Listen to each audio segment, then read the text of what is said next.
Hey everyone, welcome back to our Quail series. So today we are going to chat really quickly. It's going to be a quick video all about candling in your eggs. And I want to just give you an understanding as to what we're kind of looking for when you're candling an egg, what happens inside the egg that we are looking for. And this will kind of make it a little bit easier when you are candling eggs. Now this pretty much goes for all eggs. Really doesn't matter what poultry you're doing. You're looking for air sacs and stuff just the same in your eggs. The only difference between like saying doing a chicken and a quail, which we're doing quail, which are the hardest egg to actually candle because they're tiny and a lot of them are dark. The difference just usually is the days. So for quail, because within 18 days they have literally hatched, it is a lot quicker of a process than maybe a chicken. So you're going to see air sac development a little bit different in different types of poultry. Like ducks go for a month. I think there's an egg out there that goes for like 40 days. So of course that's going to be a little bit different, but it's all genuinely the same. So let me just kind of explain to you what we are looking for when you have an egg. So basically, whatever poultry you're doing, you're going to let them incubate for a few days.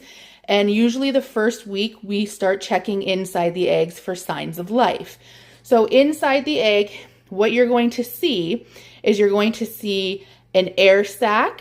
And then you're going to usually throughout the bottom or somewhere in the egg, see things like veins. Sometimes you can actually see a little heart beating. There's a bunch of different little signs of life inside. So when we're talking about an air sac, I kind of want to just explain to you what that is. So when you are doing your incubation, you have two things. You have your temperature and you have your humidity. We usually keep the humidity of the incubator lower for the first couple of weeks before you hit quote unquote lockdown and they're ready to hatch.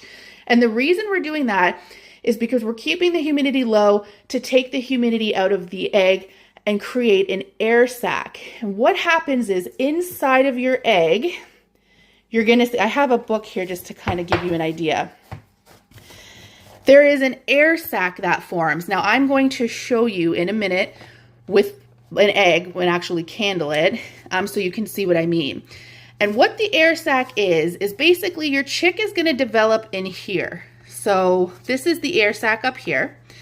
And it's developing the air sac so that when it is ready to hatch, the chick can essentially stand up, peck inside the egg at this air sac, take in all of that air, and gather its strength to go ahead and chip away at the egg and essentially hatch. So the egg air sac is super important in development so that your chick essentially has air to get out of the sac. To get out of the egg. So if you are noticing throughout your incubation that there is not an egg sac or an air sac developing, or it's super small, what's gonna probably happen is your chick, when it's finally ready to hatch, isn't gonna have enough oxygen and they can die inside of the egg, unfortunately. So when you are looking at a quail egg air sac guide, the first week, which we are at right now, you're gonna have a little bit of an air sac in the egg. On the second week, which is almost locked down, you're gonna have a little bit bigger of an air sac, so this whole space. By the time you hit your 18th day and it is ready to hatch, almost a third of your egg should be air sac for them so that they can stand up, get all that oxygen, and then at that point, we turn the humidity up so that the humidity is added back to the egg, it softens the shell, and they can get out.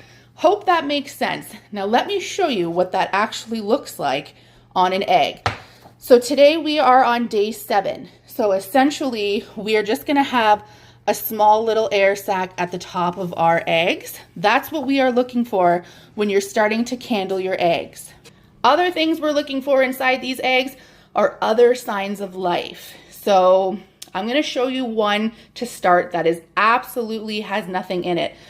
This is from the fridge. I only have females in my pen right now, meaning this is not even a fertilized egg. So even if it was in here, there's no way.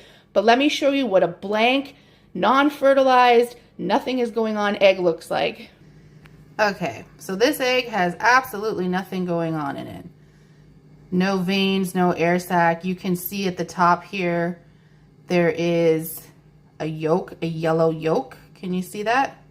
It's the same with this one. Nothing going on, no air sac, no activity in here. There's a yolk here at the top, a yellow yolk. You can see it. There is nothing going on in this egg.